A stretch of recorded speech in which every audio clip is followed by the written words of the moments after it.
not only about the individual incentives that each individual faces, but where those rules come from and how the rules might affect different incentives and behavior.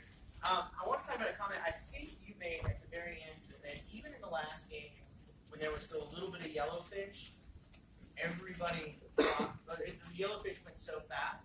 So even while having an incentive to protect a majority of the fish, there was still a bit that were kind of up for grabs in that chaotic way that they were in the beginning. Can anybody think of something in real life that looks a little bit like that? Yeah. Well, national parks. It's kind of hard to get a balance. So it's either like finite resources or trash litter commons.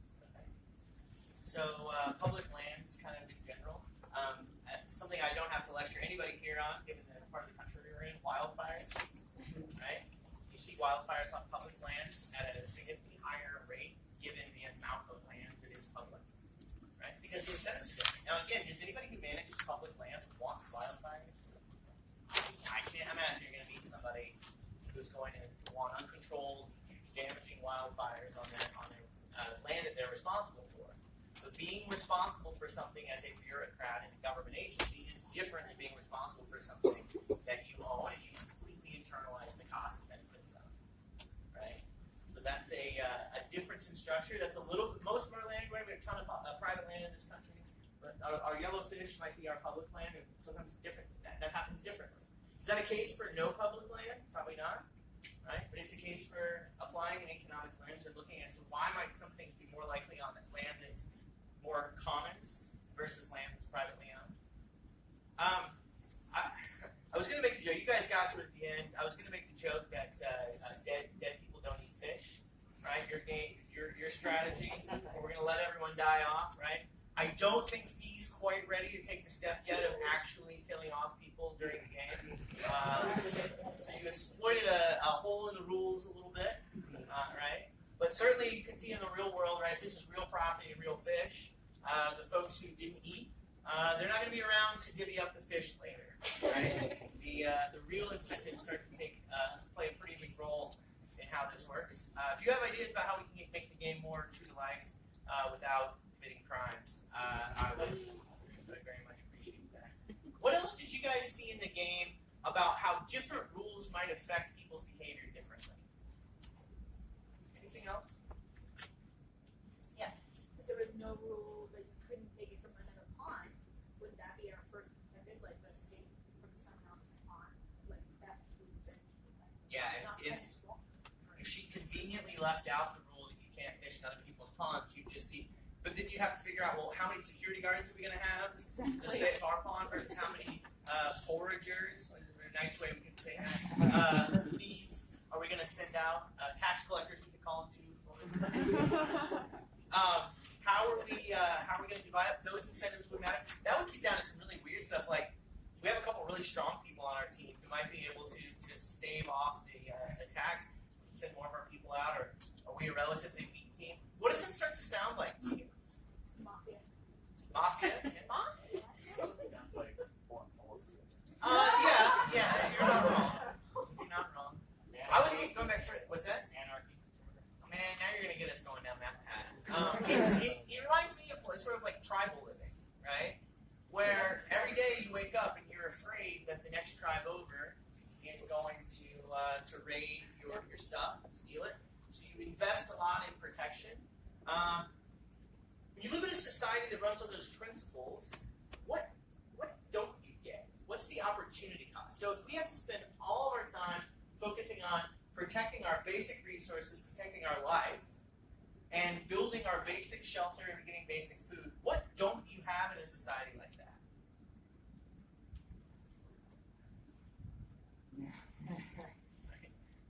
Stuff, right?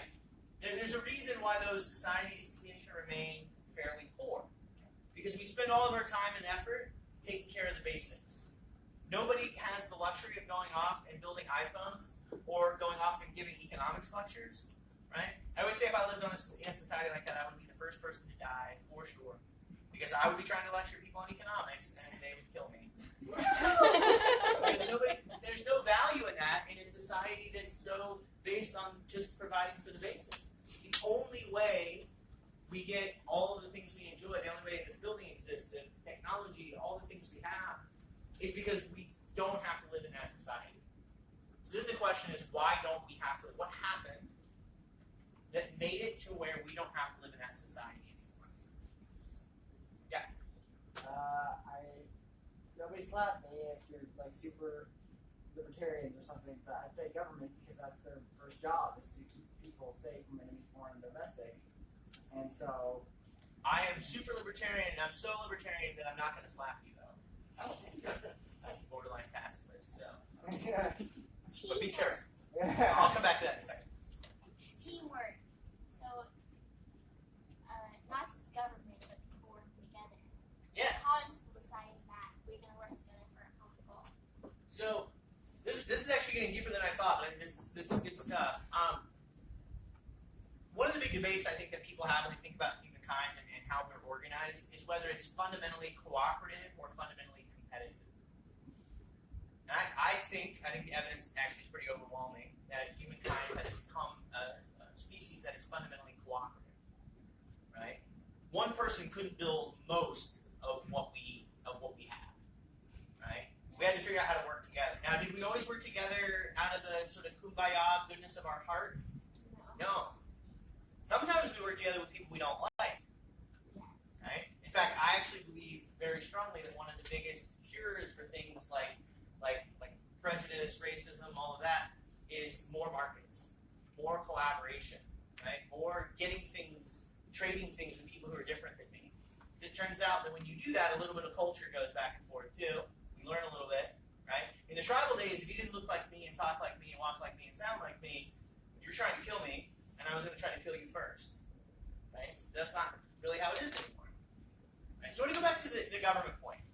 As much as it pains me, you're not entirely wrong in my opinion, which means you're a bit right.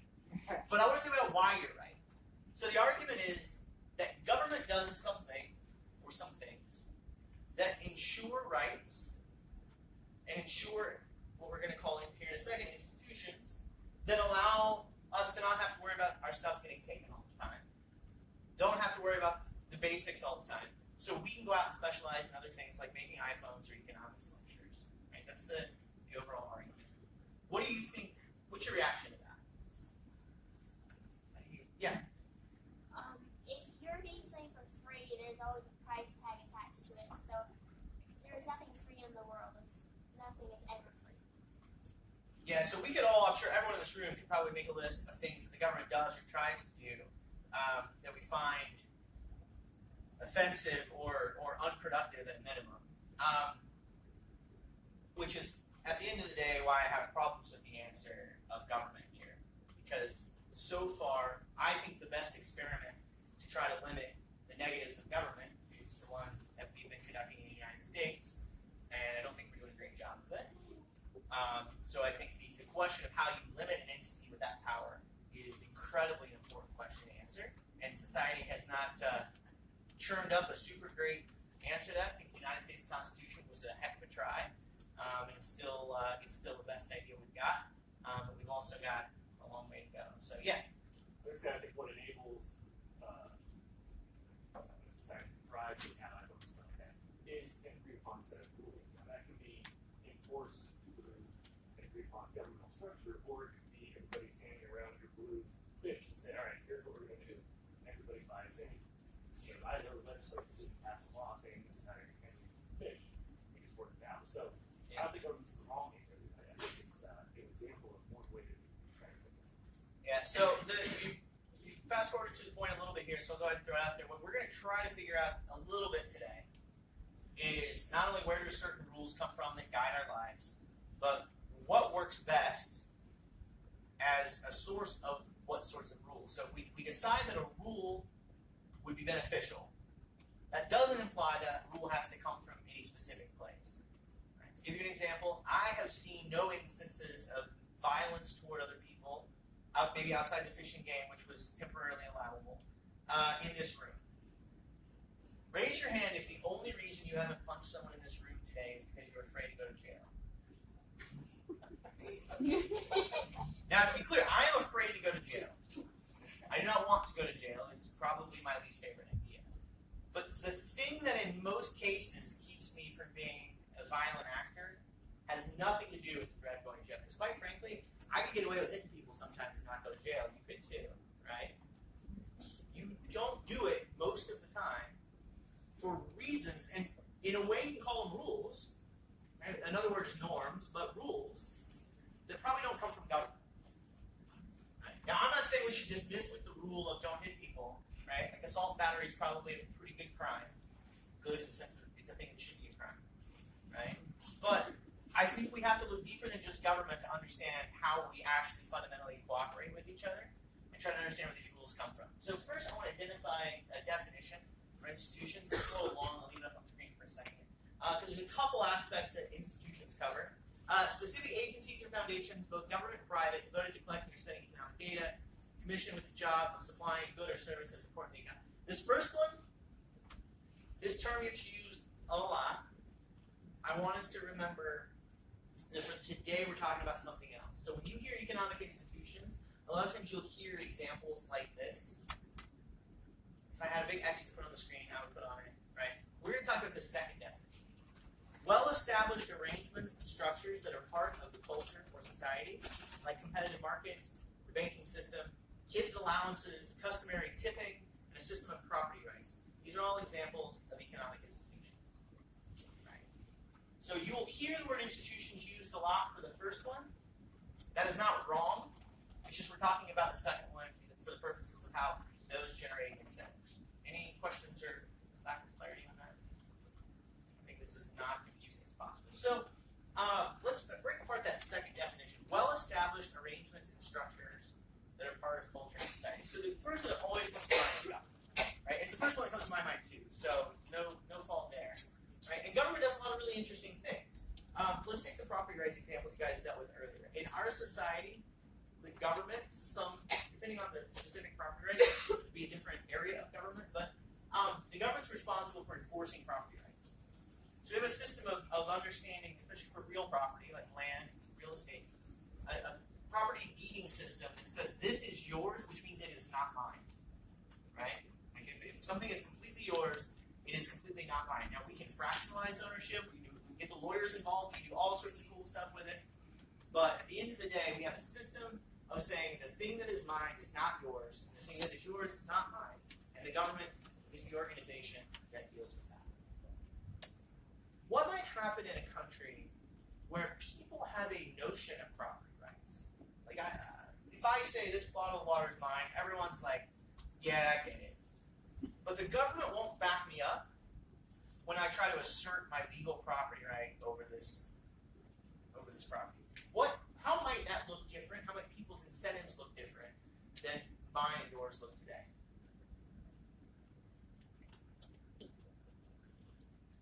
Oh, if there's nobody backing up, but nobody's saying, like, I'm going to protect this guy's property, or you're not going to be able to protect it, or somebody put their feet up the ground, you can take that water bottle, because I'm going to get retaliation. Well, so you hit on a couple things. The simplest form is that people's behavior changes dramatically if they can't prove and support their property right through some way, right? This is actually not a hypothetical. This was the situation in the country of Peru for a very long time. There's a book called The Mystery of Capital by Hernando de Soto. He did a case study on Peru, and seriously, for a long time, like, he would say, this is my house, but if you try to go to the government and say, hey, this guy's trying to take my house, the government would not back you up and say, oh, no, we get it, that was your house, we're going to keep that guy out of your house. There was not a legal system of property rights. So there was an informal system of property rights. Everyone realized, like, that's Jeff's house. But when it went to the legal side of things, there was no legal support for it. So let's say I own a house in that environment, but the government won't back me up. It won't send people out to enforce the property right for me. I can't protect my property right. What are some limitations that might be on my economic mobility, my economic growth as a person? Well, you're going to have to put resources and or time into defending your property now. And it's like, it's like we have to either find some sort of way to defend it or hire someone. So don't take me out of context here, but when you guys said earlier that there was like a mafia effect, why do you think mafias start? How do you think they get traction a lot of times, right? They get traction because there's actually a need, right? So this is pretty much what happened, right? You have these local gangs that in exchange for some really bad stuff, right, they'll provide you some protection. But you guys, why would the neighbors, why would communities put up with this? Well, because they're getting some benefit out of it. It's true in the United States as well, right? Street gangs, but why do the neighbors rise up and put street gangs out of business? Because the fact is, street gangs are actually adding some value in the community. That doesn't excuse the horrible things that they do, but they know they have to add value to the community in order to stay afloat. Speaking of staying afloat, there's also a book called The Invisible Hook. It's a book about pirate economics, like hook pirates, and the same was true there too, right? People are actually rational economic actors who deliver value where they have to in order to stay doing what they're doing, even when what they're doing is a criminal enterprise. You got a hand up a second ago. Yeah, you could leave to go start a business or travel or do anything because you always have different things. Yeah. Be a little more like the tribal thing, having to stay. Yeah. Well, like, and then there's like squatters' rights where whoever's there the longest gets to own it. Well. So that's the first thing. You actually end up putting way too much resource into protecting the property, so you can't do other things with those resources. And the other thing is, a lot of businesses, small businesses, are started based on mortgaging your home. You take out a second mortgage on your home, you get a little bit of money, you put that in your business, you start the business properly, pay back the mortgage, everything's great. You can't mortgage a home you don't own. Right? There's not a financial institution in the world that's going to say, oh yeah, we believe that's yours because you said so. Right? It's just not going to happen. So you are limited economically because of the lack of this institution. Yeah? It's also lack of security, so mentally and physically. I mean, physically you can't sell your house or anything, but it's also a mental state. So it's psychological and economical. Absolutely. It does not contribute to a state of well-being if you're constantly worried you're going to lose everything you have. Right? So it's important to have this institution. Now, for those of you who are really into economics, a few years ago, a woman by the name of Eleanor Ostrom won the Nobel Prize in economics for figuring out really weird ways that people come up with property rights when the government won't do it. And it's I'm not going to go into it. It's a fantastic point that sometimes when government fails, there's better solutions outside of that. So I want to talk about a few institutions that matter, and then I'm going to have you guys do some group work, basically to try to answer the question, how do they matter? So the first one, obviously government, right? We get a lot of institutions from government. We get a lot of rules from government. The second is business. So I'm going to ask you guys, a group of you, to think about how does business help create the incentives that we all face each and every day. Education, specifically sort of secondary, post-secondary, high school, college. There's a huge set of incentives that get created there. And then the one that I spend the most time working in is community. So I'm going to define community as a lot of different things, right? It's family, it's neighborhood, it's church, it's civic organization. It's all these voluntary associations that people participate in outside of business, education, and government. We're all part of different communities. We all play different roles in different communities. So here's the basic idea here, is that if institutions are these rules of the game that we wake up every day and have to play by, they come from different places, and there's two different kinds of them. One is the formal rules. We talked about, if you don't behave in line with this rule, we're going to use force against you. If you don't pay your taxes, we're going to ask you like 70 times to pay your taxes, and if you don't do that, you're going to go to jail, right? There's other informal rules, though, right? Informal rules like, I don't punch people around me because I don't want to live that way. And I don't want to internalize the consequences of being the person who hits people, like loneliness, for example. It turns out no one wants to spend time with you if you hit them all the time, hypothetically speaking. Right? I've not had personal experience with this, but it's the challenge to say, where do the rules come from and what do the rules do? So I'm going to let you guys break up. Let's do two groups on this side, front, back. I want you guys to tackle government, front group here. I want the group in the back to tackle business, education, and community. What you're trying to answer a couple of questions. One, how does this institution go about making rules that people follow, either voluntarily or formally or informally. So how did the rules come about? And what are some interesting rules that you think come out of that institution that create interesting incentives for people? Easy enough? All right, I'm going to give you about 5 to 7 minutes real fast to have you guys do that, and we'll come back and wrap it up. It's much fun.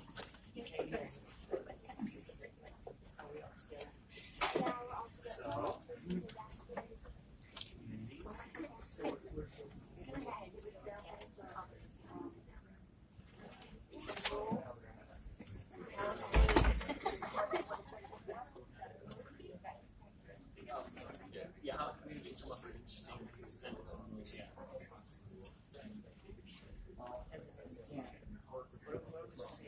have to have some kind of society with people. So if you're on an island off somewhere by yourself, or even if you're around people around you can work together. So trade. Yeah. There's a common goal. Yeah.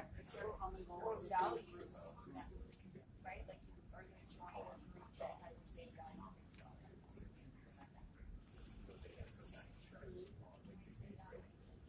So we're supposed to answer how many things we can. There has to be a certain level of, like everybody's got to be, so that people can get involved that want to associate with each other. Not typically a whole lot of formal, sit down as a community, but like stuff like the manners. Yeah. Yeah, it's probably. She was looking So there's still simple things like geography. So people that live around mountains, and they do actually live around mountains. It's for paper golf course that you need to drive and incentivize business. There's one.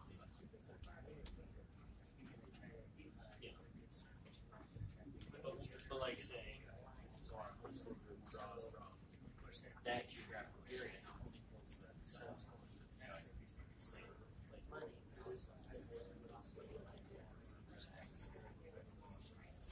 What are the rules in this old school? Like, Why are you joining? What they say? where the incentives?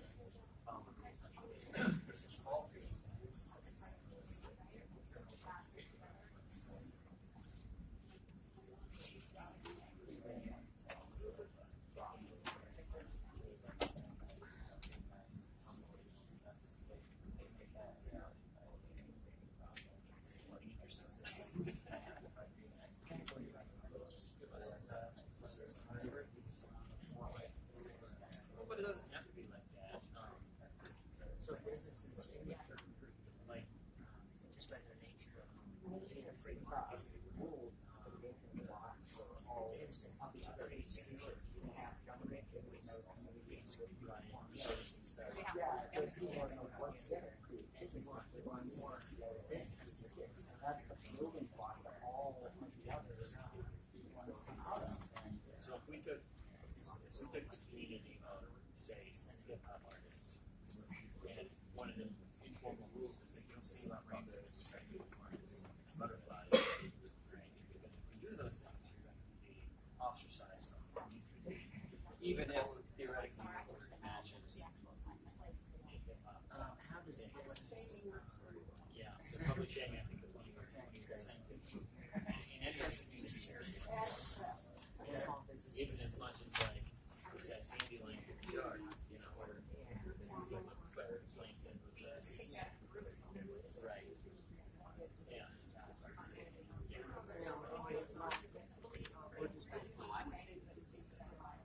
Right.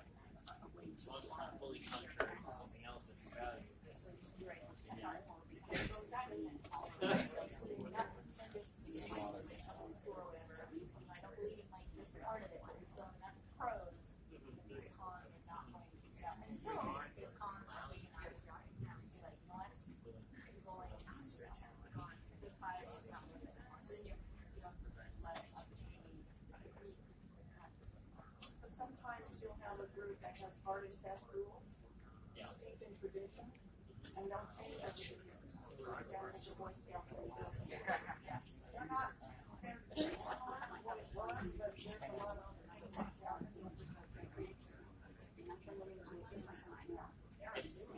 because I think the socioeconomic conditions change. Cooking and sewing isn't as important as entrepreneurship. People don't stay home and sew anymore. Right. Right. So they change those dynamics to include things like entrepreneurship. Think of the Boy Scouts. But then I think girls should play stuff. Girls have actually always been a part of this.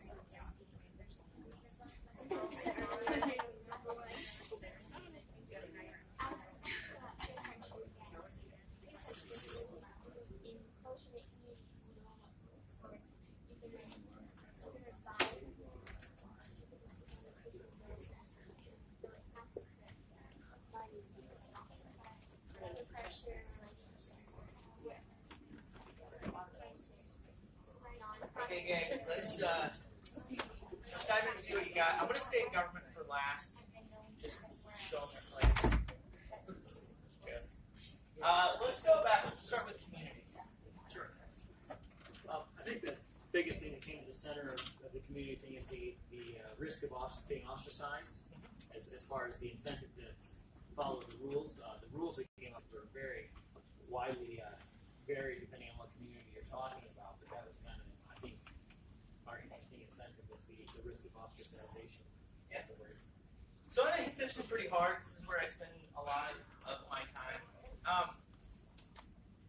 Anybody here grow up being consistently messaged or told or have it modeled to you that stealing stuff is just like kind of okay? I'm going to say no, but I mean, not me personally, but seriously, I'm a foster parent, and I have had kids come into my home that's really their way of life. It exists, is what I'm saying. I'm not going to ask this one as a question, because I'm working on being in person, but I'm doubting that anyone in here grew up believing and having it modeled to them and shown to them that selling drugs was an okay way to make a living. Right? Yeah. Through my work with one of my client partners, Defy Ventures, I get to spend time inside maximum security prisons, giving feedback on business models for mostly men, but occasionally women's prisons, of people who are going to be released within the next 10 years or so. Turns out when you've been in prison, it's really hard to get a job afterwards. And so this group goes in and trains folks to be entrepreneurs so they can create their own work when they get out. I didn't know what to expect the first time I did it. It's not my background, right? It's not my life. But one of the things I learned, among all the other challenges going on, is that what was normal in the community for those guys was not normal in the community for me. And we're not talking about right and wrong. We're not talking about good or evil. We're talking about normal. So if I came to school in high school with a new pair of shoes, and I told my friends that I stole them off the guy down the street, my friends would ostracize me. Right? Some of these guys, if they came to school and they said that, their friends would say, yeah, that's how I got mine too. Right? Yeah. Community created different incentives for us. Right? Again, that's not a statement of right or wrong, but if we believe that people respond to incentives, and we believe that incentives can come from community, should it surprise us that we see different results, in this case the result being incarceration and living a criminal life, should we be terribly surprised when we see different results in different communities? I would argue no. Right? In fact, some of the stories I've heard, it actually surprises me that anyone gets out of some of those communities without engaging in those things. Right? To be 18 years old and having never bought or sold drugs and never committed a crime in some communities is borderline miraculous, given the difference in the way that the communities around those individuals look at and engage in those activities. Right? So community is actually a huge creator of incentives, even in ways that we don't even think about, because most of us I have never had the experience of over a long period of time completely being in a different community. I've had those little drop-in moments. A lot of us have had those, right? For folks involved in church, if you've ever been on a mission trip, right? One of the things a mission trip does for you, right, is give you a week or a month or whatever in a completely different community, and it usually gives you some sense of culture shock, right? So community is a huge source of incentives that creates a lot of different outcomes. So the whole reason why the organization that I work with trying to do this is trying to shift the incentives that people face in communities toward behavior that is less criminal and more productive. Okay. Any questions about community or how any of that might work? All right, let's go to education. Another fun one. What do you have? Team education.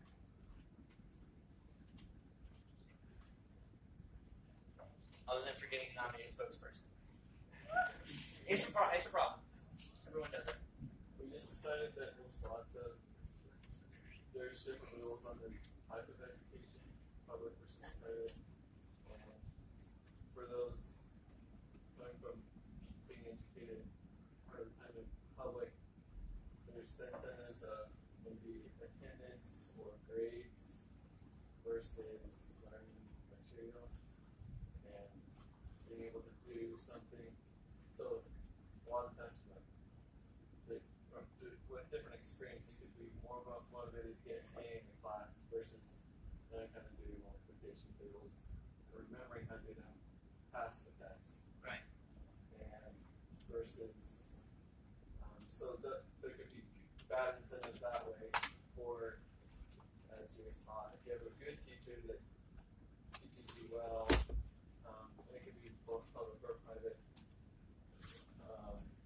that makes you love learning, and that's an incentive to learn more about whatever it is you like to learn and study it more on your own. So that's a different incentive there. Right. It's the incentives in institutions in education are weird in a lot of different ways, right? One of the ways that I spend a lot of time talking about is the institutions within education that impact people who either work in or attend education. Teachers, for example. Remember how earlier I said nobody goes to the Department of Fish and Wildlife to harm animals? I haven't met a teacher who's there to like mess up kids' lives and not teach them things. But yet we see a lot of teachers end up down a path where even if you ask them, maybe you get them away a little bit and say, I don't feel effective. I don't feel like I'm doing what I set out to do. Why? Why did a teacher at the age of graduating from college at the age of 22, bright-eyed, ready to go change lives, by 42, says, I don't feel like I'm doing what I'm called to do. I don't feel like I'm doing what I intended to do when I set out. What changes that? Yeah. School politics. Yep.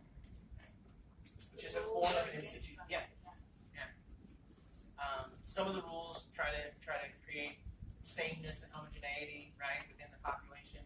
So success is not actually rewarded as a teacher. Others hand in the back, I think. It was the same answer. Got it. Oh, I don't know.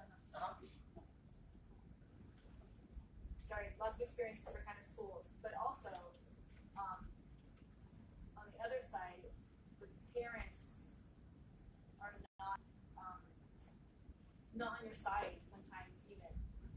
Like the rules they set up in the school almost are not even good enough to have the kids pay attention because the parents don't support those rules at home. In our local elementary school, we're dealing with that. Right. And that's an important note, actually, by the way. Don't draw really hard lines between these institutions, right? I mean, who elects the government in community, right? They all affect each other. So it's not, I don't throw this up there to say these are like big, mutually exclusive buckets, that if you're in one, you're not in the other. There's a ton of overlap. It's just a helpful filtering mechanism, I think, to think of. All right, what about bigger? So not so much thinking about the incentives sort of based on teachers or anything like that, although it's super important, but more at a big picture societal level. Where's the education? Like, take university education. What incentives does that institution create for you guys, for people in your shoes? You have a degree, you can get this job. Yeah, thankfully that's I think becoming less true. Right. But mostly thanks to innovation from education and business to some degree, trying to, and some by government too, right? In some places trying new models, or at least allowing new models to be tried. not everywhere, but yeah, it channels people's behavior, right? Most people don't think of college in terms of like opportunity cost, but not only does college cost a ton, but you give up earning potential, maximum earning potential for 4 years, right? So you're making a bet that it's going to pay off in the long run to make that investment. That's an incentive that was created, right? Now, I don't think it was created on purpose. I think it sort of evolved that way, and certain things impact it, like student loan funding, right? How many colleges are basically the price of maxing out your student loans, right? There's a lot of those. So there's a lot of government institutions that affect education, both in terms of quality and quantity. Let's go to business. You guys said what's in the back? Yes. What do you got? So we found out that business, generally speaking, there's major components to the persuasion of business community is small businesses. It's different people have. Since it's a close-knit community, you can share ideas and resources and talents, and then there's also a big amount of peer pressure, such as family relations, social relations, love or hate. If you love that person, you might want to buy from them. If you hate them, you don't want to visit with them. So that's the social climate there. And I think there's something else. Anybody else remember anything? Yeah, that was about it. Let me ask you a question for the overall group. What does business do? Like at its core, what do businesses do for us as citizens? Provide service. Right? They provide us with the stuff that we like. Some of them provide stuff we don't like, and we don't purchase from them. Sometimes people buy from businesses for reasons other than the product, right? I don't like the way you run your business, so I'm going to make a choice there, right? All different choices. The way that we talk about it in my world is businesses exist to create value. They take resources of lesser value and they make them into more value. So I said I would pay $100 for this. I bet you the components and labor that went to make this, probably $8 maybe, right? The actual cost of building this, very, very low, but it's worth much more than that, right? A business did that. A business found all those resources and made it into something that people value more. That's what businesses fundamentally do. Nerds like me call that economic profit. So economic profit is when I take something of lower resources, make it worth something more, and sell it at a profit. There's another kind of profit called political profit. What do you think that is? Yeah. Political profit is exposure. Another peer pressure, I know I'm saying peer pressure, but it's political exposure is you get your name out there, name recognition, people know about you, you become familiar with people, and Are you talking about when a business does that? yeah, because So I think of that more as like marketing and communications, which is awesome, right? So another thing you hear a lot right now in the media, negative about marketing. Marketing is the way we find out that people have made something cool that we might want, right? Now, do they do it in some creative ways? Do they do it in ways that I don't always love? Of course. But I'm talking more about when a company, instead of saying, I want to take something of low value and make it into high value, they go to the government and they say, I want you to restrict my competitors, or I want you to give me a subsidy, or I want you to somehow help me profit in a way other than taking something of low value and putting it into something of higher value. So what incentive, yeah, Like mandating car seats or seatbelts. yeah, there's all sorts of good. My favorite story of this actually, and the term that we use for this is cronyism or crony capitalism or corporate welfare. But my favorite example is on a car, there's a device called a catalytic converter. It uses rare metals to clean the exhaust that comes out of the car, which is deemed to be good for the environment. So let's accept for a second that that is better for the environment. I don't know if that's true. I'm not a scientist. Let that. Let them figure that out. But I am an economist, and I can talk about the economics of it. Honda made cars. This was in the late 70s, early 80s, I believe. Honda made cars that were already so clean in the production of emissions that the catalytic converter didn't really clean it anymore. Right? So Honda was able to achieve the government's level of cleanliness without the catalytic converter. converter company went and said, hey, this is really good for the environment. We're going to lobby the government to require every car manufacturer that sells a car in the United States to put this on their car. Honda says, we don't need it. We're already clean without it. Do you think Honda had to put it on or not? Right? They had to put it on, which increased the cost of the Honda for you. Right? So that hurts you. You have to pay more for a car. Who's that good for? The catalytic converter company, right? That's corporate welfare. That's credit capitalism. When we live in a world where that's okay, where it's okay to do that, how does that change incentives for potential entrepreneurs and business people? Yeah. It's kind of more thinking of why like people tend to see like political profit as less greedy than economic profit.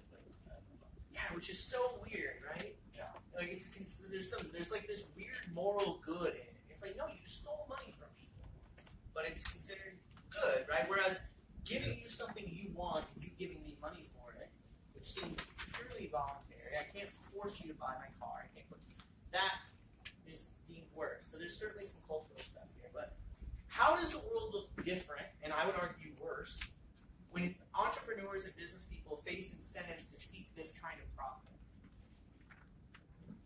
Well, for the people that they're regulating, it sends growth for new entrepreneurs because we don't want to really get into business if you're going to have to pay extra money. It's not worth it if you're just going to have to give everyone else your money. Do you know who actually lobbies? It's a really good point. Do you know who lobbies for a lot of these big regulations? Big companies who can afford them. Because they know that the startup company that's going to come along, they can't afford to comply with the regulation. Right. So you actually see some big companies, they're actually for minimum wage increases because they can afford them and they know that their startup competitors can't. Right? So this is a tool that this political profit tool is made available to companies. It changes everything. I don't want to get too much into this, but when I wake up in the morning, if I'm an entrepreneur and I say, what business can I go start? And I look out at the world and I don't care about the difference between economic and political profit, it affects which business I start. Right? If you make it lucrative to start a certain kind of business, regardless of whether customers want it, you make it lucrative through political profit, I'm going to go start a business that nobody wants. We saw this in a lot of alternative energy. So I actually believe long-term the economics of alternative energy will probably work out. I don't think we'll be driving oil-fueled cars in 100 years. But I think for now, they're still mostly the economically viable thing, and the only reason that they're not is because of subsidies and corporate welfare. Right? So it totally affects what products you see on the shelves. It affects everything you see around you. The biggest thing that it does, and I think is bad for business, is it takes the attention off the customer, and it puts the attention on the regulatory system. How can I game this system, as opposed to how can I meet customer needs? And I think it's actually really impossible to know what the world would look like if the only incentive that business people face was to make us happy. I think it would look a lot better, but we can't say exactly how. Government. I'll let you guys go. Only a couple minutes left, but what did you guys find?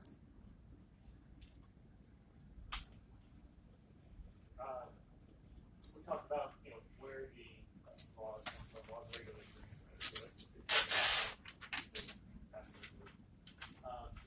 And an example that I think we ended with were laws regarding labor foraging. Okay. That's under 15. Trying to find a job. There's also restrictions on how many hours per week, within what hours, whether it's going to school, things like that. And it's hard.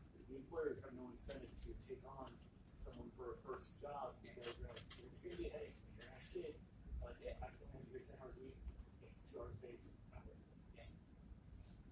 So that's actually a really interesting specific example, right? The structure of the rule affects everything down to like what the labor force looks like, which really probably affects what products we see, right? Because there are probably some products that if you could work 20 hours a week, some entrepreneur would decide to make, but you can't, so he won't, so we never see that thing, right?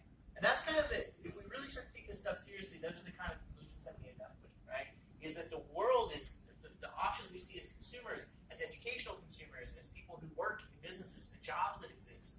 Some jobs don't exist because of government policy, right? So they shape the rules that way. The thing I like talking about the most, and we're not going to kind of get into today, is how we get rules through government. all I'll say is some negative stuff, and leave that there. The dream of civics, right? 8th grade civics education for me, right, is that we all get together, we all vote, and all the best people go to government and make all the best decisions for us, and we get really great results. And that's the idea behind having this one entity that has a monopoly on the use of coercion, so to protect our private property rights, protect us from crimes. Is that how it always works? No, there's actually a lot of incentives within politics. The field of economics is called public choice theory. And if you're interested in how incentives is applied to the act of politics, I highly encourage you to dive in. A good beginner book on it is a book called Beyond Politics by Randy Simmons. He's a Utah State economics professor. Beyond Politics. It's a great introductory book to it, but basically all they do is all this stuff we've been doing today, like looking at where do people face incentives, they apply that to politics. And an example would be, let's say you could design the perfect tax system. Whatever, I know there's probably a lot of different views on what the perfect tax system is.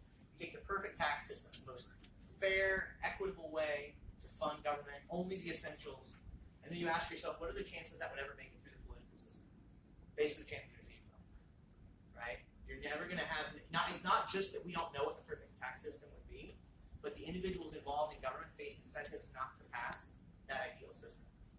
Because they give out special favors, people would lobby, we get all these different interferences in the system, and we get an inefficient system. So, sorry to leave on it. All right, the last slide here is important, but not enough to recognize that incentives matter. Good economics suggests that we look at the source of those incentives. Institutions create the rules of the game that we all play. The game is life.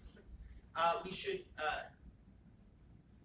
we get better results, I should say, when those incentives promote productive behavior, and worse results when they don't. So, in wrapping up kind of my time with you guys, what I want to focus on is just this idea that, there's a ton of different economic concepts, right? There's probably 20 economic concepts from Econ 101 that you can learn and apply in different settings.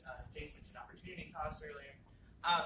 The first step, I think, in being a good economic thinker, building that superhero power that we talked about earlier, is to try to develop the habit of looking at incentives in every situation we look at. Not only ourselves, not only looking at what incentives we face, but what incentives are faced by the people around us that might be leading them to make decisions that are different than we would make. And then to try to understand where those incentives come from. Right? Is someone who's killing animals in their backyard in Texas during an endangered species law, are they doing that for a rational reason? Probably. Right? Are they doing that because someone intended them to do it? No. It's called an unintended consequence. And so then we ask the question, and then what? What might we need to do to make this situation better? Sometimes the right thing to do is change a law, right? A lot of times when a bad law is leading us to get bad results, the right solution is repealing that law and seeing if maybe we can make it better. A lot of times, though, the incentives that are affecting behavior are coming from other places, right? One that I'm sure a lot of us in this room might be passionate about, right? It's already illegal to kill someone with a gun. Right? You don't have to make a new law for that. Right? So when we look at these horrible situations that happen, we look at the incentives that people face. Maybe some of the incentives are coming from places other than government. Maybe the incentive, or lack of an incentive, to be positive, to behave positively in those situations, is not a missing law or a law that's reworded, but maybe community or education or business or some other institution is the source of why we're getting that behavior that looks, and certainly is in that case, counterproductive. If we always go to government, right? We always go to any one institution, actually, we're not going to get the results that we want, and we're going to actually create probably more consequences. So if you can start flexing this muscle and looking at the world through this lens, ask yourself what the incentives are, and then checking yourself where you're right or where you're wrong, you'll start to build that economic superpower and start to get better decisions. So we've got one more game. Are we taking a break first? Yep, a break first. Till 2 o'clock. All right. And there's water out here. You're free. Feel free to take that. There's bags on the table, but don't take those till after the activity. We'll hand those out. So 2 o'clock back in here? Yep. All right. More fun We got it. games.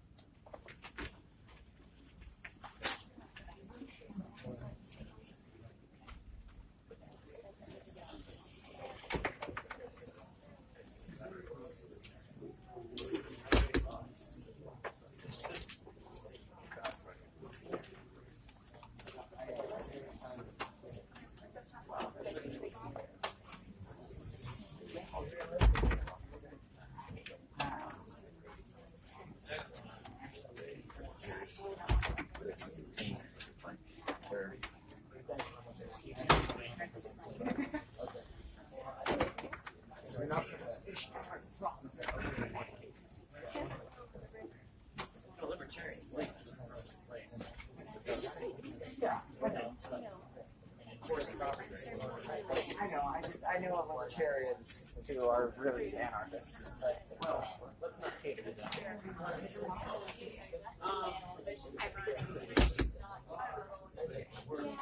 Well, there's a few different terms going on. I think what you're saying, yeah, they'll call it a fixed time, right? So it's I get something, you get something. We know that's not true, right? Like we can trade, and I get something, you get something. I'm happy with it. The other thing is whether yeah. So there's one is positive sum of zero sum.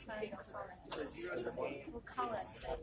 I take that from I'm better. I want more, but you're worse. I want some to the sum. And then, right? But if you want the water, or you want to trade, or you're better, and I'm better, so that's probably something or 65 or something.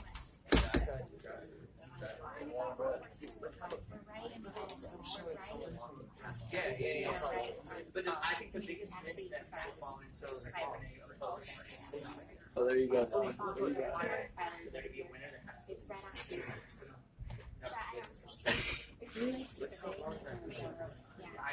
well, no.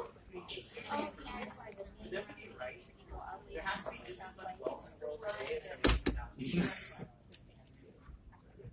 But there's not. Right? There's way more wealth today. How would that wealth be so necessary? It was either magically like well, we created it.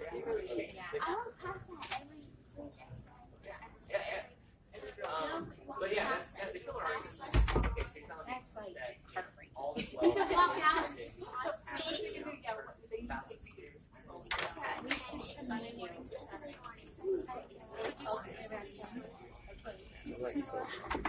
That's a good idea. We'll be like, I didn't know you were going to be here. Every time I say that, we're going to be running back. It's going to be super far. But you're going to be like,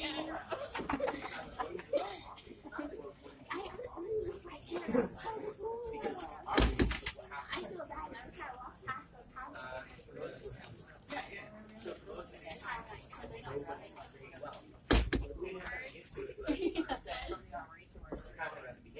I think Let's see. That sounds good. is that we just figured out something like Now to stop in and might be like at Golden Corral, right? Be like, most of society. wow. I'm the shortest person, you know. I'm the shortest. Yeah, we're like, actually, It's not like you were just there's one other person that's I think shorter. it was a trial and error. There's one person that's shorter. People realize like, hey, Yes, take 4'5", the fish. I'm 4'8". Makes sense. Now you can't Yes. mostly cattle, but I can't even believe that. I was like, oh, barbed wire. wow. I'm just like, Crush the Yeah, cattle. I can understand. Of certain rivalries. We'll see you. Thank you. Bye, ladies.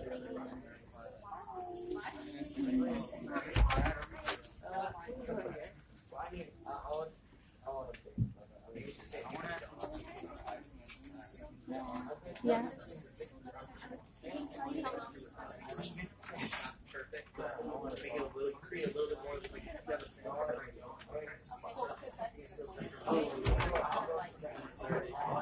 it's not a replacement for the You're gonna find a plus 2. yeah. The always lies on that replacement. They're way better. Like you see that, like every family. My dad has it. He like bracket Yeah. doesn't fit anywhere. My aunt doesn't like yeah, but like in his studio stuff, it's so awkward. Might make my place look a little less hospitable. You know, I'm still probably right there way better. Getting that nice things.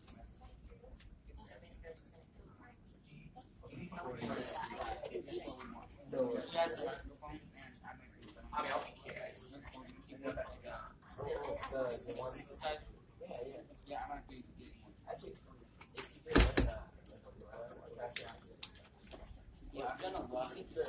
You can get with the you can get like with it on. I don't think it's good.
Don't like much at all.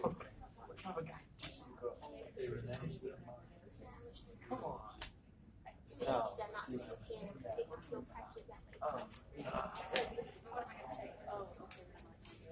They do.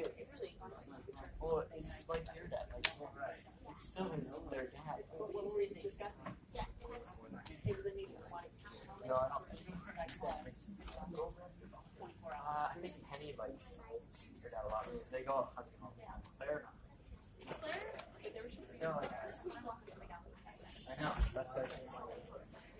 But he's trying to win them over by stuff. Doing stuff. Not being here. Yeah, like, shouldn't expect.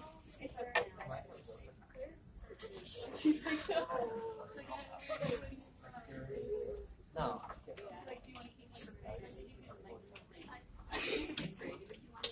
No, not like that. Well. Oh, Claire.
Yeah, they haven't sent it to routes. Yeah.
So what I'm gonna start, I have a stack of basically roles that you're gonna play throughout our rounds. So just take one and pass it on. It doesn't matter which one you are, but then going forward, make sure you know what color team you're on. So I'm just gonna start over here. And whoever wants to play can take one. We have about 40 cards, so if you end up not getting one you do want to play, you can just flip on with your neighbor, and I have extra blank sheets. So if anyone wants to play who doesn't have a form, please let me know. We also have pens outside. If anyone doesn't have a pen, you would need to write down. So there's going to be writing down some stuff, or you can just keep it in your head. Either way, I don't think it'd be too hard if you don't have a pen, but it's always helpful. All right. So in this program, in this activity specifically, we're going to take a look at the labor market. This is, I think, a really good way to explore incentives, and especially institutions, right? What institutions are at play when it comes to the labor market. And I think this is also something that's so relevant to people of all age. I mean, adults in the room, you guys have been a participant in the labor market for a very long time. Teenagers, you guys are just entering the labor market. This is kind of, I think, a relevant topic across ages, across all human experience, right? All right, so you guys are we still passing them out? We still have a little, yeah, we got cards going. All right, so there's going to be a number of teams. Orange and purple are the employers. All right, and this, of course, random. One is not necessarily better than the other. Everyone will have a chance to win candy, so there is still some candy up here. So orange and purple will be employers, and then the workers, I believe we only have, in this stack, we have blue, white, black, and maybe green or red. I'm not sure which other color. But it's going to say at the top what team you're on. So if anyone needs a pen, I think we've got some right here. Just raise your hand real quick if you feel like you don't have anything to write with. And then, all right, so the person who earns the highest profit, which we'll go over specifically how you earn profit, but it's written on your cards. The employer who earns the highest profit is going to get a piece of candy at the end of every round. And the worker who gets the highest wage is going to earn a piece of candy. So, all right, guys. So workers, people who are let's say laborers in this game. What is your reservation wage? How do you think? Now, don't tell me what it is. Just say, tell me what you think that means for a laborer. What is a reservation wage? Yes. Money that they need to survive or to accomplish their goals. Yeah. So the base amount of money you need to survive. Pardon? Like what's worth giving up that time? Yeah. Okay. So you actually hit on a really good point. What is worth giving up your time for? So that's actually one of the factors that does inform an individual laborer's reservation wage. What other factors do you think might affect an individual's reservation wage? So the base amount they're permitting themselves to take. Yes. Their dependents, right? Yeah. So what they need to use that money for, and how they're going to spread that wealth, right? How they need to spread that wealth. So do they need to feed a family of 5? Any other factors you guys can think of that might affect reservation wage? Are you defining reservation wage? Well, I guess so.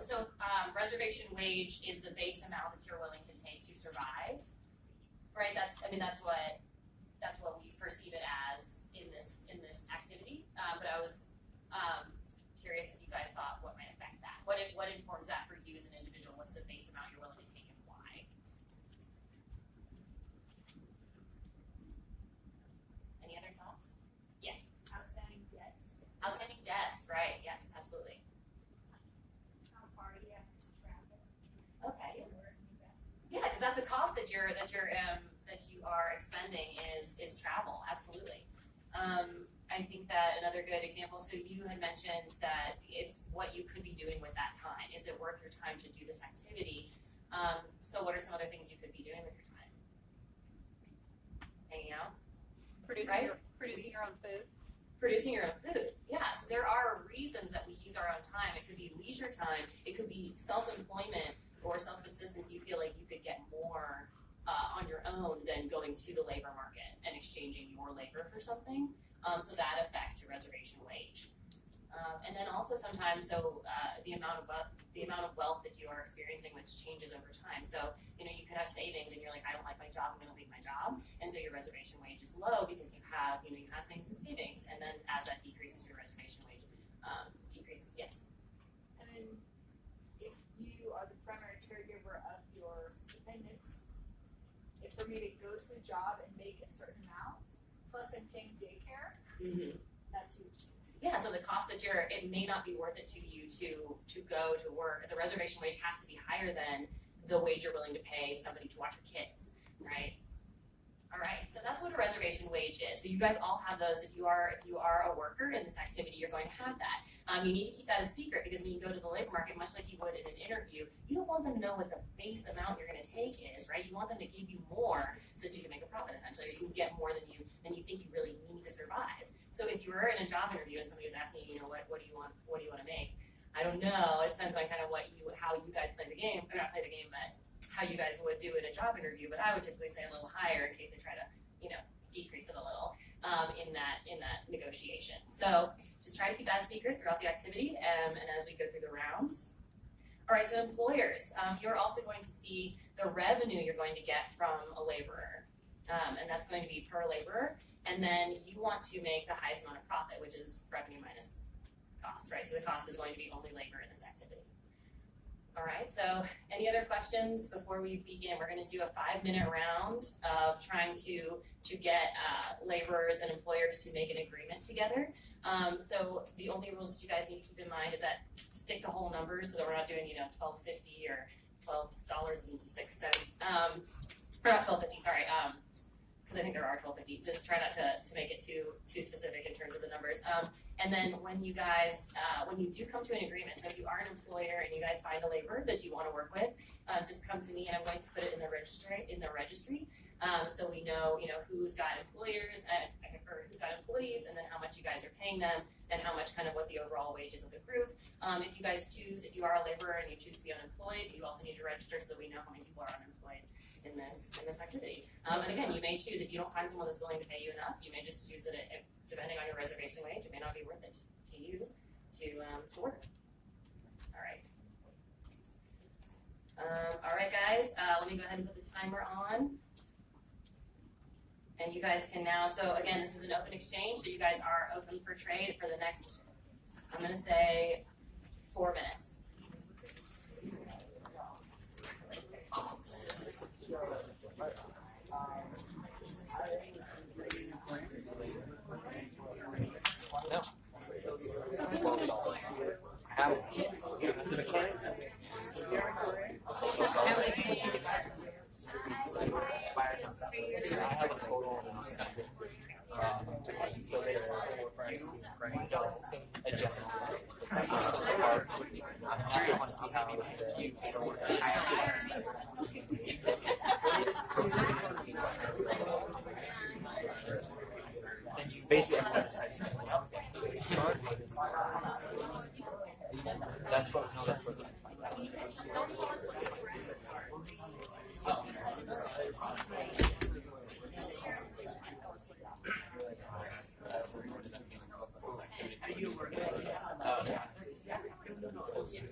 Yeah, I can go in. It's kind of open, so I can go to anyone, right? So. I just like to get Right, absolutely. So decide in your head what you want to pay your employees, and then offer them, say, hey, I can pay you this much. And after you read my card, I'm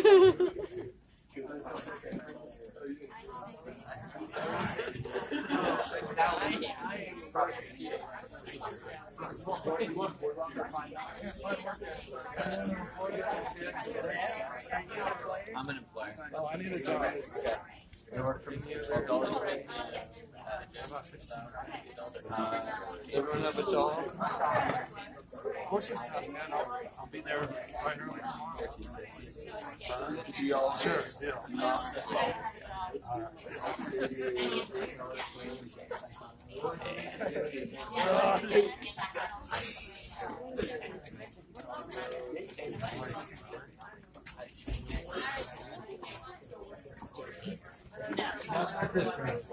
Okay.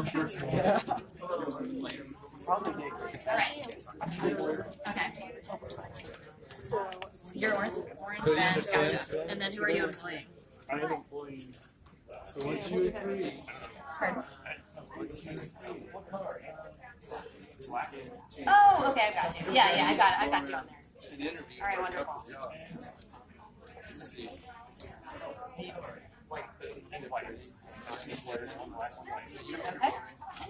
And then what is NC Securities employing you? Yes. Okay, and Keith, all right. And how much are you making? 60. Okay. Okay, awesome. All right, thank you guys. Okay, so I'm an employer. Okay. Employer. Okay. What's your team color? Black. Okay. The wage I'm looking for. Sorry. You have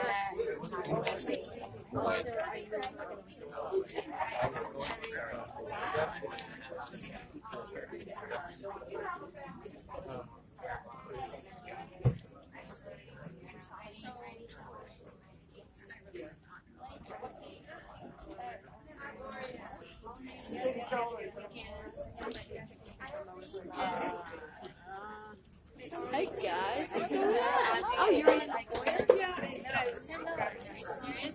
Kate, are you orange or purple?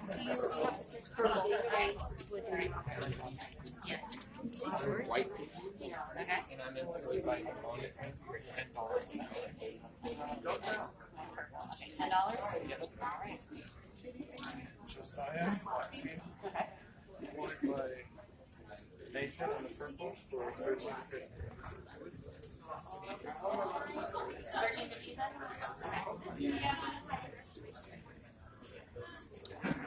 William on the white team. And I'm being employed at $6 by Jacob.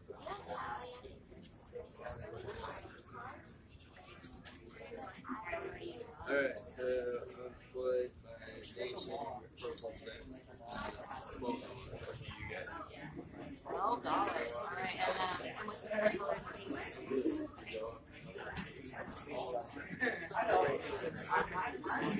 Yes. Who are you employing? Okay.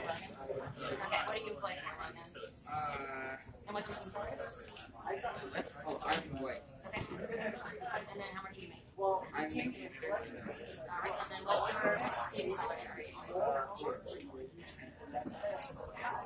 All right. You're good.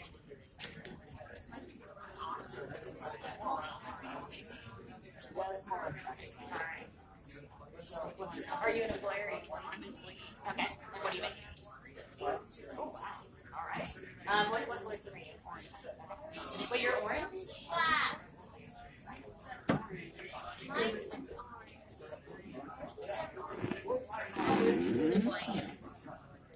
Okay, gotcha. So am I orange? She's orange. Sorry. What am I? Okay, Yeah. I'm black. Yeah, there you go. Sorry. Yeah, there's I was labor. reading this. It said this is team color. So that's yes. Oh, that's what I was getting. Yes. Okay. All right. And you're okay. What's your name? Oh, what's your name? And you're on board. Pardon? And you're making 13.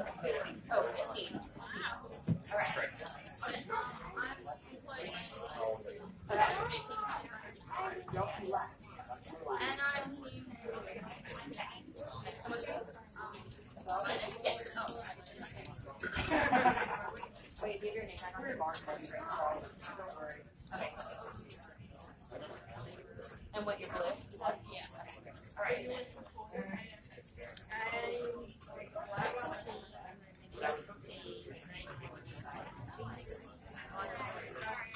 All right. Jason, what team are you on? Okay. That is it. And are you playing anyone else? Nope. Okay. Alright. I want to go with another deal. Okay, I've got you playing Bunny and Shot.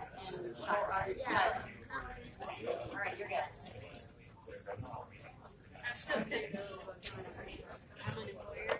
Yeah, so you want to hire something, you want to make them other nonprofit. Okay. And who are you?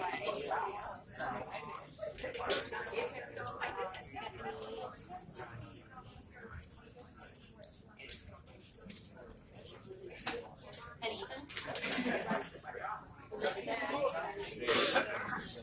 Okay, yeah. Okay, I got Ethan and okay. And how much are you making? I don't know. All I know is that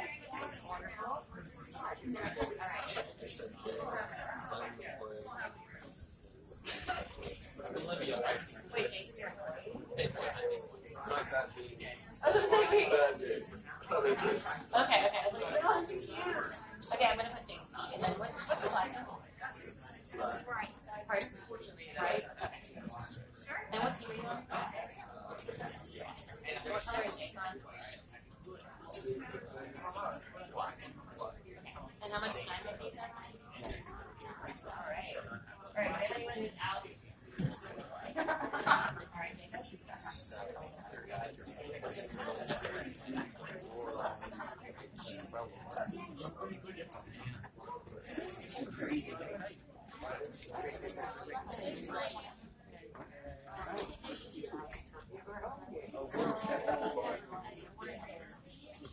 Yeah, what do you think?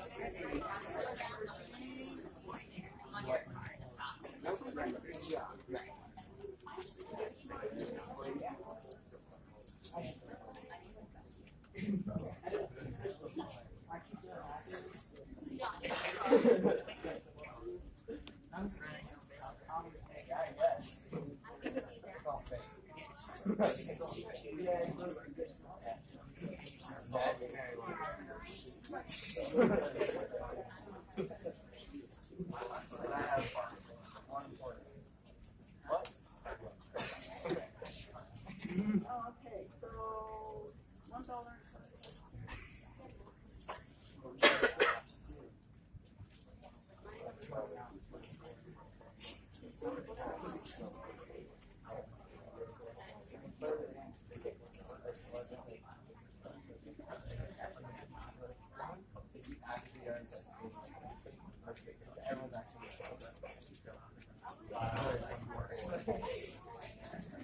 Alright guys, so for the next round, I'm gonna finish calculating profit and wage, but for the next round, Josh, can you hand out? So I've got these actually listed by color from now on, so anyone who is a purple, raise their hand, and I'll just go from there. So you should get the same, depending on your team, you should get the same. So if you are a purple, just raise your hand and we'll hand you the purple. So this is for session 2. Anyone that's purple. Okay, white. White team.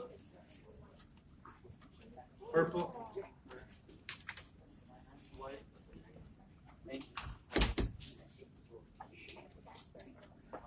Purple. White. White team. Purple.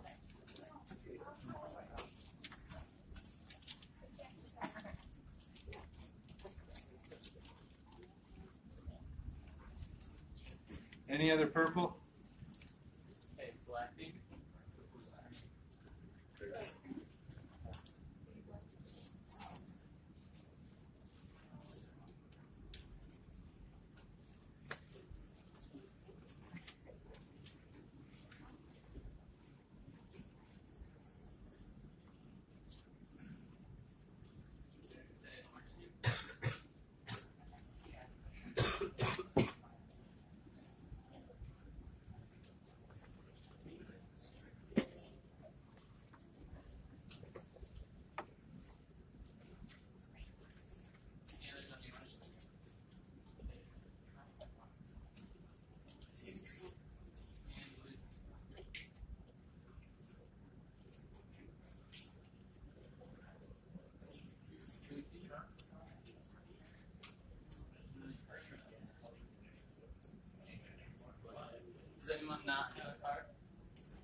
next session, so stay on time. And then I'll just go ahead and announce the winners of each profit and wage at the end of this before we do discussion.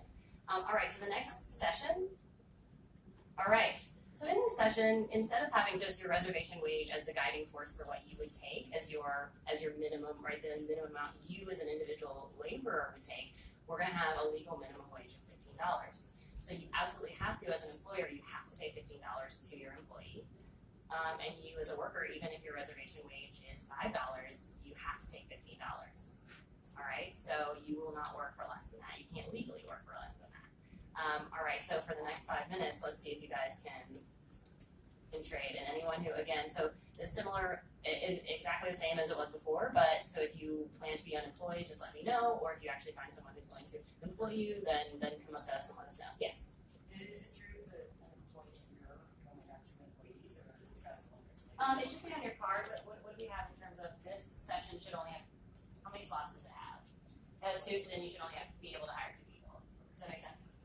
So it should have it should have your total profits that you can make and how many people you can employ on there. Are there any other questions before we start the round? Okay. All right, guys. You have 5 minutes.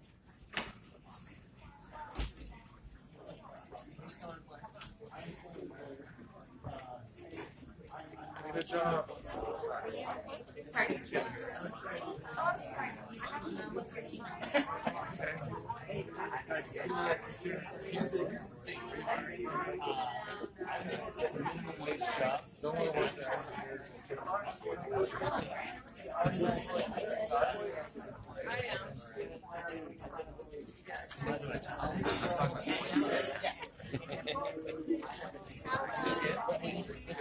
With me, 1550. Or you could, you might be able to do 1 person. And if you already made a good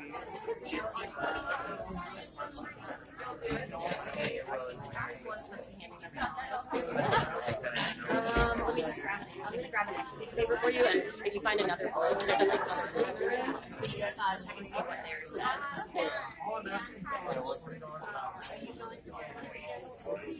You really put in the salt. You know what I've done? 16. What color? You know the search engine? What? 16. Are you an employer? Oh, that was obvious. Are you looking for a job? Someone moved to Phoenix now where it's working over the weekend. However,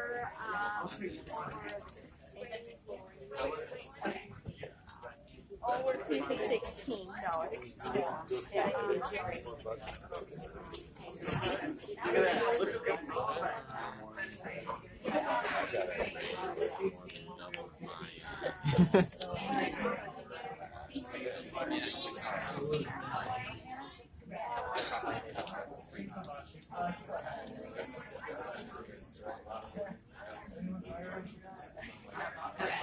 Okay, so the same.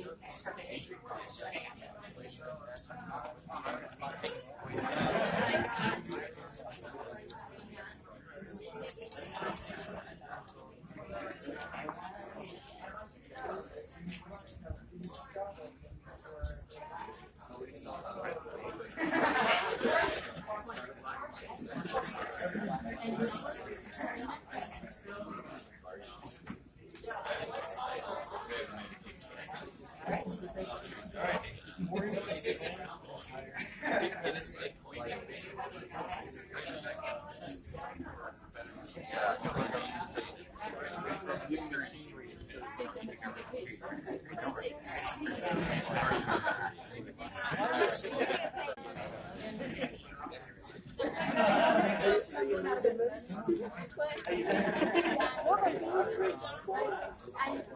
How do you know it? They might be a sister. This guy says,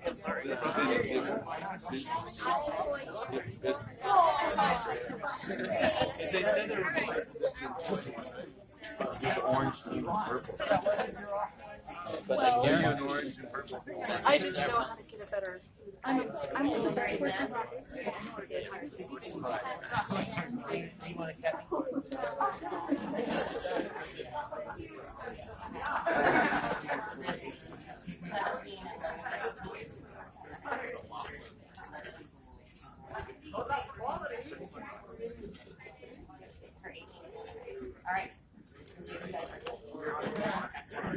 Great. Anyone else? Anyone who's unemployed, just let me know. So you want my team to Yeah. black. Okay. And I'm $15 an hour. And you are. Okay. Sorry, sounds good. So I got you too. And what about you? Yeah, and she heard me. Okay. She's a Okay. and I'm like, Okay.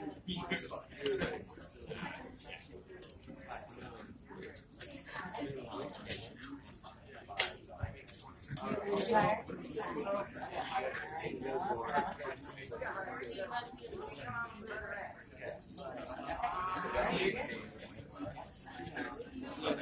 No, I got you. Yeah. Okay.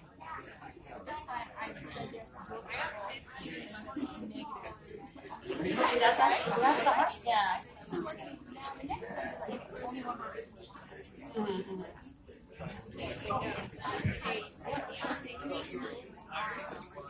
Okay. Bye.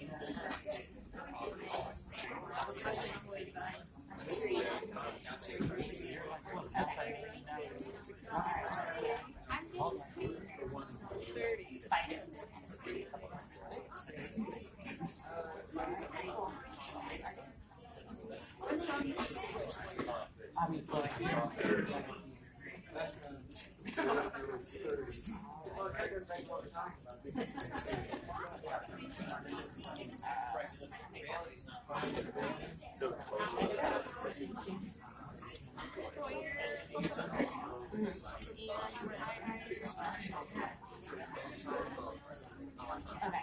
More live? Yeah. Okay. And how much do you write? Okay.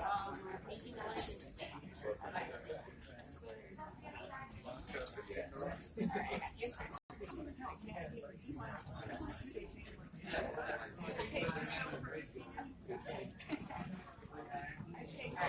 Okay, so When you're saying this, two as an employee, but two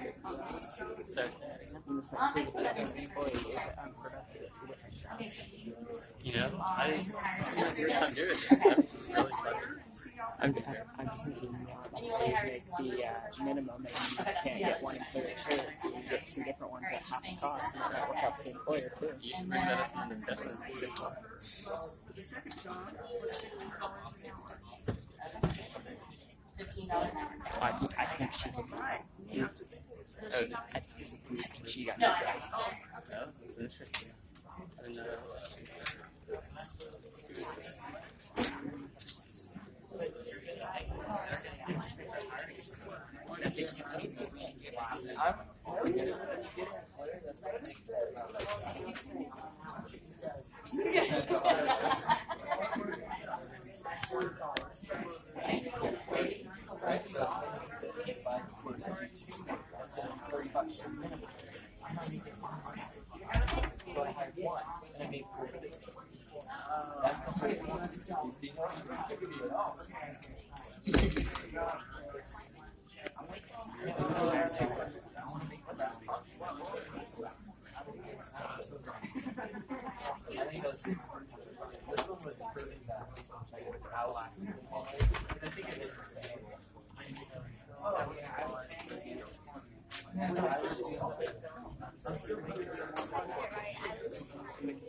Alright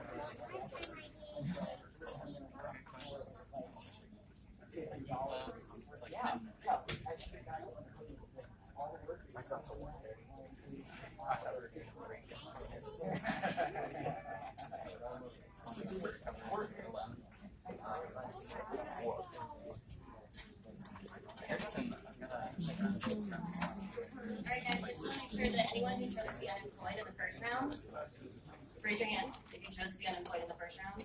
Just to make sure I have the count right. Okay, so I had no people that said they were unemployed. Alright, and then in the second round, how many people did I have? One. Just one? Alright.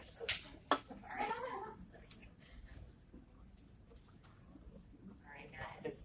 Alright, so it looks like in the first round, we had the highest wage. The highest wage asked for was here. Oh, there it is, yeah. Bunny, it looks like you got the highest wage for 15. So you're welcome to come get a piece of candy if you want. Or you can get several pieces of candy. We got a lot. And then it looks like the highest profit that was made was actually by Ben, Orange. Yes, because you got both people to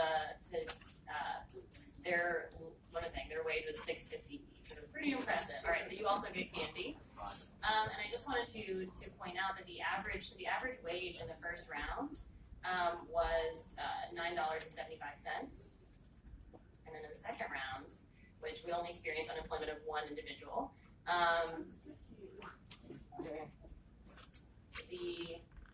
the average wage is obviously 15, and so typically, so we don't really have enough time to get through the next round, but what we would do in the next round is talk about how, so you'd be presented with the opportunity to hire more people because you're actually experiencing, so if you, let's say we have entrepreneurs who innovate, easier ways to make the products you're making if you are an employer, and you're trying to make things, so what innovators do is they'll make it easier to use resources like labor more effectively. So your labor is used, an innovation is maybe an automation machine, a machine that automates a process that you were doing by hand originally. And so when something's innovated, it makes your labor more valuable. And so in a market where there's innovations, it actually makes your labor more valuable, and so you would get to trade at a higher rate. And so unfortunately we only have 10 minutes left, so I wanted to be able to do that again, but we won't have time for discussion. So I guess my first question was, did you guys notice, what are the things that you noticed in between the first round and the second round? In terms of, well, I mean, we only saw unemployment of one individual, but we saw, yes? Well, as an employer, my card was written with $50 an hour minimum. Although I had hired 2 in the first round, I had no incentive to hire 2 the second because I would have lost any profit. So my hands were kind of tied as an employer. The reason I wanted to hire 2, only to see what how I could get the wage down. That's what I'm good at. Second round, I was like, look, I can hire 1 person, I'm gonna pay 15. And had there been time, I'd say, sell yourself to an employee and show me what value you can bring to me. But in this case, it's just like, whoever will take 15, I'll just hire and hope for the best. Kind of constraints. And the other one was unemployed. So. Yeah, that's exactly the point that kind of some people were facing, was that what's the point of hiring more than 1 person because I'm going to actually lose profit. I did see a couple people did hire more than 1 person and they ended up with negative amounts. So I'm curious what the decision was there to hire more than 1 person and make negative profit. Yeah. That was surprisingly, several people hired more than 1 person, so I was surprised by that motivation. I'll be unemployed next round. So something, that we're seeing is that it discourages you when labor costs more, whether or not that employee is willing to take a lower wage. It de-incentivizes an employer to want to hire more people. So really what you're experiencing is while that 1 person is increasing their wage, you're seeing higher numbers of unemployment typically, right? So the average wage goes up, but the number of actual employed people typically goes down when you do that. So that is something that you see, depending on just kind of the free exchange of labor and employment, and versus kind of putting a price floor on things. So like I said, in the last round, we would typically say, okay, now, thanks to the innovation of entrepreneurs, let's say we've created an automation of a widget machine. You guys are all making widgets and you're gonna, automate them now. thanks to this creation of the automation machine. So that makes your labor much more, I guess, valuable, and it also makes it more possible for you as an employer to hire people. And so it actually increases employment and makes more profit too. So in that reality, employers and laborers benefit both. Any other observations in terms of how do you guys think institutions influence, or what do you see in terms of what institution affects the incentives around wage if you put in a minimum wage? What institution is involved there? Typically, like if we're thinking about what Jeff talked about in this presentation last, you talked about different types of institutions. Right, typically, yeah, well, that's what we see when it comes to a minimum wage, it's usually a government institution. And as we saw, what kind of incentives does it create, or what does it de-incentivize? What behavior does it de-incentivize? Employment. Yeah. All right. Well, wonderful. I think that we are almost done. So I'm not sure what do we have next. We have closing remarks next. Pardon? Closing remarks. Okay. Excellent. All right. We don't have a break or anything. Okay.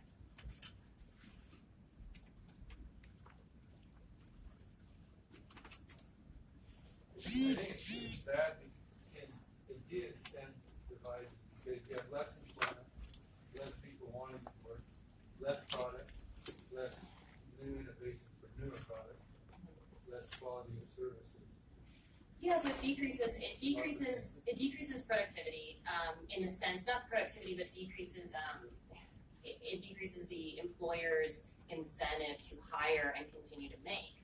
They're almost like, I'd rather hire one person and make my products at a slower rate than, because the profit there, because of the minimum wage, your profit is decreased, so you're almost incentivized to not make as much and to not hire as many people, which is almost strange. It's the opposite of industry, right? It's the opposite of innovation, it's the opposite of progress. And it does, but then you're also saying that it de-incentivizes people to work. So any thoughts about that? Any thoughts about, well, I mean, I could take $5, but it's telling me that I have to take 15 and nobody's offering that to me. Yes. Well, I think of the second exercise, if she hired 2 people at 15, and then she would have not a penny left over for anything else. Was that like built in just to we could catch that, or was that? Yeah, no, that's a good point. And I think it's supposed to show you that. So let's say, so minimum wage, whether or not a laborer is willing to take a reservation wage lower than minimum wage, you have to give them $15. And so if you hire 2 people, you make no profit. And with no profit, you can do nothing. You can't innovate. You can't create automation machine, or you can't buy automation machines. You can't further the progress of your industry or your own business. And so you're basically incentivized to hire less people. Which is why it can be, a dangerous idea to create a price floor when you think that you're doing the right thing, but really you're creating an environment where people don't want to hire because it doesn't benefit them. Yeah. I like to think about it kind of from the opposite direction too. If somebody's reservation wage, the kind of the value they had is $10, you basically made it illegal for them to work. Exactly. You're not allowing them to hire them. So they want to work. They're willing to be paid 10, but the loss of what not to work. Yeah. Regardless of what you like to contribute or what your skills are, where you are in life. And then you create a situation where somebody who is willing is saying, if your reservation wage is $10, what we talked about earlier, where what informs your reservation wage could be you have dependents, what it takes for you to survive, the cost of your leisure, yes, but let's say it's just this is the reservation wage reflects your survival rate. And so if you're saying your reservation wage is $10 and the minimum wage is $15, you can now no longer survive because you're not legally allowed to take what it takes for you to survive, which is, it's very counterproductive when you think about it. And so people that are, if your reservation wage is $10 and they're only hiring for 15 and employers out there can't hire as many people because it's not profitable, then you've essentially gone from $10 to no dollars that you can earn. So any other observations about, yes? Well, I was an employer and I figured out that I made less money than the people I employed because I only made $17 for both rounds, and the people that I hired made more money than me. So, for both rounds. you're hiring them at good rates, it sounds like. Well, they weren't even that great of rates. The first round was, I made $4 the first round. And then the second round I made 17, but they, with $15 minimum wage, if they made more than $4, $2 on the first round, then they have to. Yeah, that's true. So again, there's no incentive for you to hire. Exactly. Yeah. All right. Any other thoughts, you guys, before we wrap up? All right. So I think that we are now moving into our last moments. I just wanted to say thank you guys so much for coming. This takes a really special kind of student to want to sit here and learn during a Saturday. And so I really commend you guys for being here. I think that makes you really incredible in students. And you should, lifelong learning is very important. So every person that is here, I think that you guys are very, very special people. And I wanted to say that, so we also take our feedback very seriously. So if you guys would take just 2 seconds to fill out this using your mobile device, it's an online URL. You can do it right now. There's 6 questions and they're yes, no drop downs. They're really, really, really simple. And we collect this feedback and we report it. So if we want to learn what you guys liked, how we can improve, what kind of content you want, we want to make this experience really relevant for you guys. So feedback is so important to our work. You can find the URL on the schedule as well. So I'll just give you guys just a minute real quick to go ahead and fill that out. And again, we welcome all your feedback. And if there's anything you guys want to talk to us about that is not in that feedback form, please come up and talk to us afterward as well. So I'm just going to give you guys 1 minute.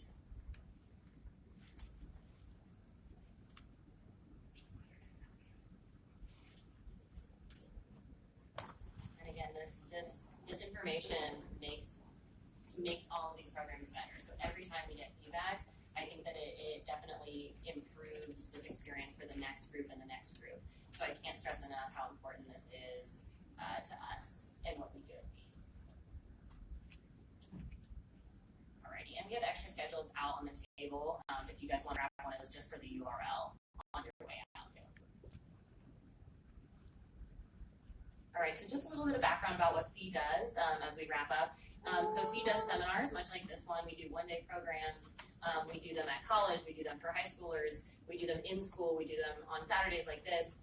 And we also do high school programs throughout the summer. So we do 3-day programs that several students here have actually been through, and they're all across the country. So we do them. We have them in California, Ohio, St. Louis, Texas, Atlanta, Nashville. We have a ton of locations this summer.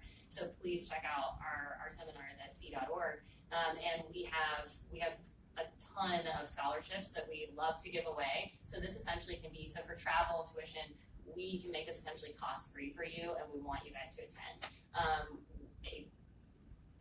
I just can't express enough how fun these things are. I think they're really fun. I mean, you've got a couple students here who I hope had a good time last summer, but they are really amazing experiences because you get to see people like Jeff at lunch, as well as get to see him talk and get to hang out with him in small group discussions.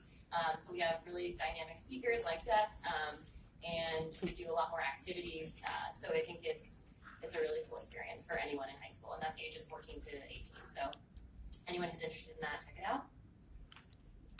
We also have online content. So we spend a lot of time thinking about how to connect with people, young people, and because that's something that we want. We want you guys as young people to care about these ideas and think about them and question them and talk with your friends about them. So a lot of our online content is hopefully geared toward relevant stuff that you guys care about. So current events, pop culture, as well as, traditional economic ideas, so classical liberalism. I mean, we talk about all these different topics and try to create content that's relevant to everybody. And we publish about, I think it's between 10 and 12 articles daily. So there's always new information on fee.org, and I think there's always something for everybody. We also have free online courses, some of these subjects, and if you want to explore just economics, we have economics courses. If you want to explore, we have American government. If you want to try and think about these concepts in the real world, we also have courses like that. So please check out our online courses as well. totally free, and you can access them on your iPad, you can do it online, you can do it on your phone. We also have resources for educators. So if you want to we have facilitator guides for activities. If you guys want to do this in a small, if you want to do it in a youth group or Boy Scouts, we have a lot of programs that you guys can take and help run in your small groups. So we also have Liberty Kits, which are essentially just like big boxes of these books that we are our cornerstone literature, like iPencil, like Economics in One Lesson. We will mail you a box full of those books for free that you guys can hand out to your class and other groups like that. So check out fee.org Liberty Kits. That's kind of going to be where you'll see the classroom guides, classroom kits, Liberty Kits, anything that you would want to take in terms of taking these ideas out to other groups. And like Josh said at the beginning of the day, we are also on Twitter, Facebook, and Instagram at Fee Online. And so tweet at us, Facebook us, all that good stuff. And so again, I just want to say thank you guys so much for coming out. If you want to ask us any questions about Fee, we are an open book, and we would love to see your faces again at any of the programs we have. I know that Elizabeth had a few words she wanted to say before we wrap up, so if you want to come on up here. Thank you guys.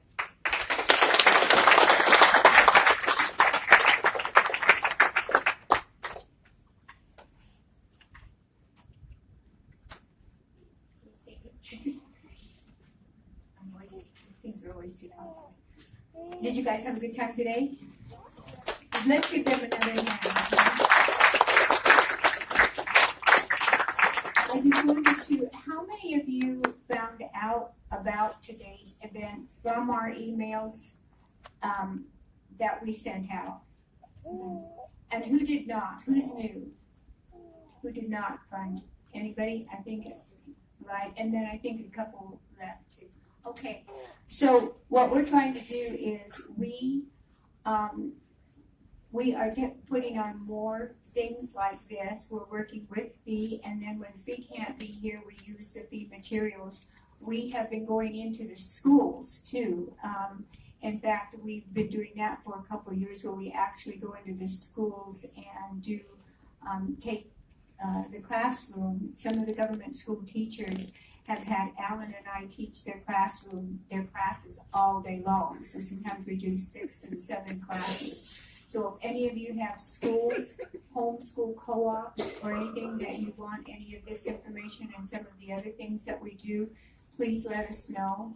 The exciting thing for us on our Liberty Symposium is we looks like we might be using a university campus this year that we've been invited to use. If that's the case, we'll be staying at one of the private universities, and you guys will have dorms, and we'll be able to do a lot more stuff than we've been able to do at the symposium so far. How many of you were at the symposium this year? Okay, all right, good. All right, so if you have any questions, Ellen and I are here too. We want to keep in touch with you. If you have, again, if you know of schools or any homeschool co-ops, we're all over the state. We will be up north, and then we'll be going into Twin Falls and over to, what is wrong name, Ellen? Idaho Falls. And you remember Jason Richardson and his family? Jason's the mayor of Rexburg, all of his family, so I think we'll be over in the Rexburg area too. Okay, any questions? We'll all be hanging out, I guess. And Ellen, did you have anything that you wanted to add? Oh, the book. Yeah, the book, yeah. Is there a book behind you?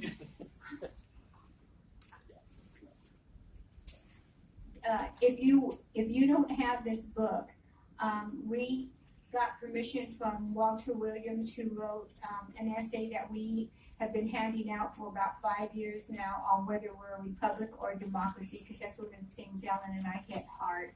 And it's in this little booklet that we've done, along with a teacher, Maureen Patterson, who lives up north by Sandpoint, and she does some wonderful stuff. She cites all of her sources, and we're going to be printing more of these along with some other information, and we'll be putting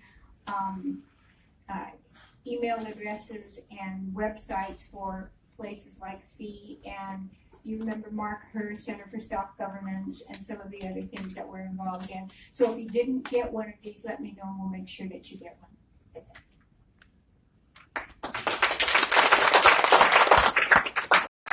Thank you, one more time to Elizabeth and Alan for having us. They were incredible, and I'm so lucky to work with them. The Academy is such an amazing initiative, and I think you guys, you live and breathe these ideas, and it really shows. And thank you to Jeff also for being here. I'm going to go ahead and we have goodie bags for everybody, so please take a bag on your way out. This has books in it. We have Real Heroes for everybody, which was made possible by the SME Foundation. So there is a Real Heroes in all of those bags, and as well as some of our favorite books like iPencil, Economics in One Lesson. So please take a bag on your way out. We would love to make sure that those all get to good homes. And we also have waters that you guys